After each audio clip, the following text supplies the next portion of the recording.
Rifle एक farmer senior resident doctor के locker से रिकवर हुई है, जो government medical college Anantnag Jammu Kashmir में काम करता था। अनंतनाग यानी कि इस्लामाबाद। श्रीनगर पुलिस ने जॉइंट इंटरोगेशन सेंटर अनंतनाग की मदद से यह राइफल गवर्नमेंट मेडिकल कॉलेज के प्रेमिसेस से सीज की और एक व्यक्ति को इंटरोगेशन के लिए डिटेन किया। डॉक्टर की पहचान Adil Ahmad Rather, son of Abdul Majeed Rather, resident of Qazigund, Anantnag के रूप में हुई है। वो 24 अक्टूबर 2024 तक गवर्नमेंट मेडिकल कॉलेज अनंतनाग में सीनियर रेसिडेंट डॉक्टर के तौर पर सर्विस दे रहे थे। ऑफिशियल्स के मुताबिक AK-47 राइफल डॉक्टर राथर का पर्सनल गन थी और डॉक्टर राथर के पर्सनल लॉकर से मिली है। अब डॉक्टर और राइफल दोनों श्रीनगर पुलिस की कस्टडी में है। पुलिस ने बताया कि इस रिकवरी के चलते एक केस रजिस्टर किया गया है। FIR में आर्म्स एक्ट की सेक्शन 7/25 और अनलॉफुल एक्टिविटी प्रिवेंशन एक्ट की सेक्शन 13, 28, 38 और 39 शामिल हैं। इन्वेस्टिगेशन श्रीनगर पुलिस और JIC अनंतनाग मिलकर कर रहे थे। अथॉरिटीज डॉक्टर से पूछताछ कर रही है ताकि सर्कमस्टांसेस और पॉसिबिलिटीज दोनों ही मामलात में पॉसिबल मोटिव्स का पता लगाया जा सके।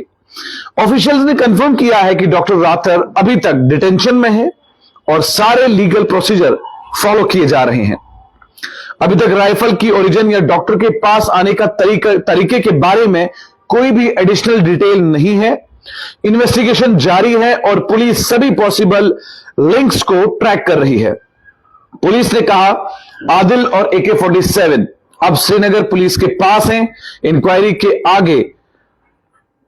इंक्वायरी को आगे बढ़ाने के साथ अपडेट रहना भी एक्सपेक्ट किया जा सकता है। चलिए, यह एक लिंक था डॉक्टर और AK-47 राइफल के बीच का। मगर मुझे हैरानी इस बात की है कि जिस इस्लामाबाद का नाम बदलकर अनंतनाग रखा गया, या एक वक्त गुजरा करता था जब इस्लामाबाद कहा जाता था और फिर पूछताछ तेजी से होती थी। ये कौन से डॉक्टर हैं जो अपने पर्सनल लॉकर में AK-47 रख रहे हैं? बहुत सारे क्वेश्चंस यहां पर उठते हैं और पहला सवाल यह उठता है कि ये AK-47 जो है ये उन्हें दी किसने? AK-47 rifle government medical college Anantnag के लॉकर तक कैसे पहुंची? पहला सवाल। दूसरा सवाल, डॉक्टर आदिल अहमद राथर का किसी मिलिटेंट ग्रुप से कनेक्शन था क्या? यह क्वेश्चन मार्क है। तीसरा सवाल, राइफल रिकवरी होने के बाद GMC अनंतनाग में सिक्योरिटी मेजर्स क्या बढ़ाए गए हैं या नहीं? चौथा सवाल, पुलिस ने FIR में UAPA की सेक्शन क्यों लगाई? पांचवा, क्या इस केस से और लोगों का नाम सामने आ सकता है या नहीं? छठा, डॉक्टर ने अपनी सफाई में क्या कहा? बहुत इंपॉर्टेंट चीजें हैं जो मैं आपको बता रहा हूं, सिर्फ खबर नहीं है, दोनों पहलू हैं। अनंतनाग से के डॉक्टर से लेकर गन के पहुंचने तक के बीच के कुछ सवालात जो मैं शेयर कर रहा हूं। सातवां क्वेश्चन, राइफल का ओरिजिन मिलिटेंट ग्रुप या इलीगल सप्लाई चेन, कहीं ऐसा तो नहीं है इन चीजों का है। आठवां, गवर्नमेंट मेडिकल कॉलेज एडमिनिस्ट्रेशन ने इस इंसिडेंट पर क्या रिस्पॉन्स दिया है? नौवां सवाल, इन्वेस्टिगेशन को श्रीनगर पुलिस और JIC अनंतनाग मिलकर क्यों कर रहे हैं? और आखिरी सवाल यह है, क्या जम्मू कश्मीर के मेडिकल इंस्टीट्यूट में सिक्योरिटी ऑडिट्स होंगी इस इंसिडेंट के बाद या नहीं?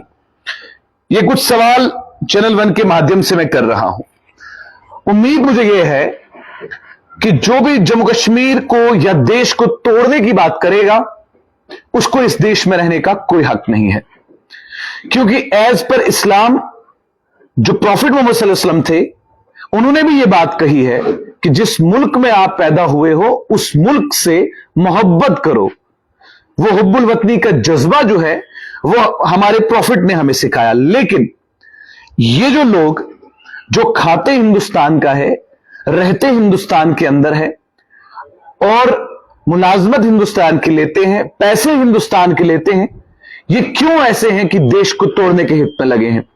और कश्मीर घाटी के अंदर 1990 से लेकर अभी तक कितना क्या कुछ गुजरा है ये सबको मालूम है। लेकिन डॉक्टर राथर को इतनी कौन सी मजबूरी पड़ गई कि उनको अपने लॉकर रूम में AK-47 रखना पड़ा। और आपको यह मालूम होना चाहिए कि AK-47 रखना जुर्म है। कोई भी वेपन रखना विदाउट लाइसेंस ये जुर्म है। और दूसरी बात ये, इस पर कानूनी कार्रवाई जो है वो हो रही है। लीगल प्रोसीजर्स के तहत आर्म्स एक्ट की सेक्शन 7/25 का क्या मतलब है? यूएपीए की सेक्शन 13, 28, 38, 39 किस तरह की ऑफेंस कवर करती है? डॉक्टर को अब तक फॉर्मल अरेस्ट किया गया है या प्रिवेंटिव डिटेंशन में रखा गया है? क्या उसके लॉयर ने बेल एप्लीकेशन फाइल की है या नहीं? अगर गिल्टी प्रूव होती है तो कौन सी सजा उन्हें मिलेगी?